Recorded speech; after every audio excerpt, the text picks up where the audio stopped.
दोस्तों स्वागत है मेरे YouTube चैनल पे आपका। प्लीज़ मेरे वीडियो को लाइक करें, शेयर करें और चैनल को सब्सक्राइब करें। दोस्तों आज हम खेलेंगे फ्लिपकार्ट डेली ट्रिविया क्विज़।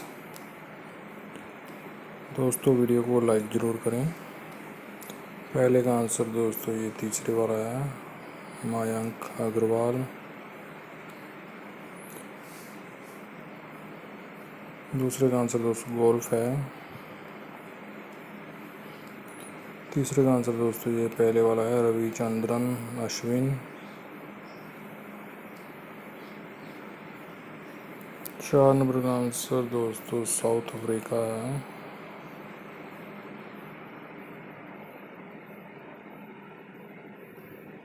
पाँच नंबर का आंसर दोस्तों पाकिस्तान है।